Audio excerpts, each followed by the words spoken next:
Bonjour à tous et merci de nous rejoindre en Côte d'Ivoire, la première étape de la consultation nationale des femmes pour le commerce de la zone de libre-échange continentale et africaine, l'AZLECAF. Cette rencontre s'est tenue le 21 décembre dernier dans la commune du Plateau, une initiative du ministère de la Femme, de la Famille et de l'Enfant pour encourager l'autonomisation des femmes dans le commerce transfrontalier.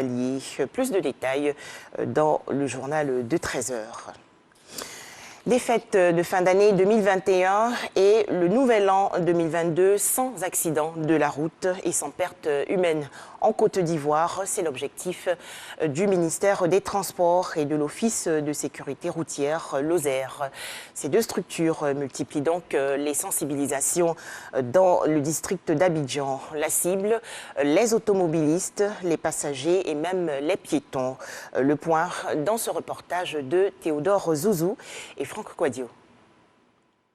Est-ce que quand vous êtes sorti, vous avez vérifié la pneumatique?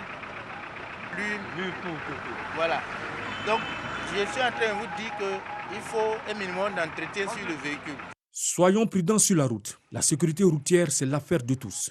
Thème de la campagne nationale de sensibilisation à la sécurité routière. L'objectif est d'amener les conducteurs et autres usagers de la route à adopter les comportements pouvant éviter les accidents de la circulation en cette période de fête. Une initiative du ministère des Transports en collaboration avec l'Office de sécurité routière, OSER.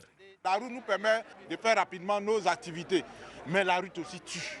Malheureusement, la route tue beaucoup et c'est pour appeler les uns et les autres à être responsables. C'est de dire aux chauffeurs de faire la prudence sur les routes, aux piétons de faire très attention en traversant les routes. Sensibilisation sur la vitesse, le code de la route, l'alcool au volant ainsi que le téléphone, la ceinture de sécurité, l'entretien technique du véhicule au carrefour La Vie et aux 220 logements à Adjamé. Ceux qui boivent cette direction-là, souvent il y a des dégâts mortels sur la route, nous ça ne nous arrange pas. Ça gâche nous tous non. C'est une bonne initiative puisque à l'approche des fêtes, il y a des gens qui conduisent à l'état d'ivresse, ce qui n'est pas conseillé. Il y a des gens aussi qui se comportent très mal à la direction, qui s'amusent à être portables. Je pense que cette campagne est la bienvenue. Cette campagne de sensibilisation se fait parallèlement à celle de la police spéciale de la sécurité routière qui contrôle le taux d'alcool dans le sang du conducteur ainsi que le port de la ceinture de sécurité. Autant d'actions pour réduire le taux d'accidents sur les routes et le nombre de tués. Ouangolo-Dougou, dans la région nord du pays, 700 kits alimentaires ont été distribués gratuitement aux populations. Objectif, leur permettre de célébrer aisément la Saint-Sylvestre 2021 et le Nouvel An 2022. Une initiative d'une organisation non gouvernementale appuyée par les autorités de Ouangolo-Dougou. En image, l'actualité hors de chez nous. Bientôt la fin des assises nationales de la refondation au Mali. À noter qu'une plénière doit se tenir aujourd'hui. Future réforme institutionnelle, chronogramme pour les prochaines élections présidentielles et législatives. Les recommandations issues de cette concertation doivent être présentées le 30 décembre prochain pour mettre fin à la période de transition née du coup d'État militaire de août 2020. Des tensions en Somalie, des militaires lourdement armés se sont déployés hier dans des secteurs stratégiques de Mogadiscio, la capitale, alors que le pays s'enfonce dans une nouvelle crise politique qui suscite l'inquiétude de ses alliés occidentaux.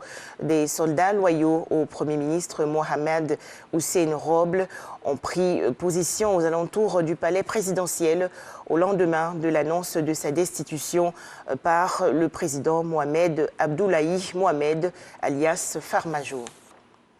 Enfin, en France, de nouvelles mesures dans la lutte contre le coronavirus. Le projet de loi sur le pass vaccinal est examiné depuis hier par l'Assemblée nationale.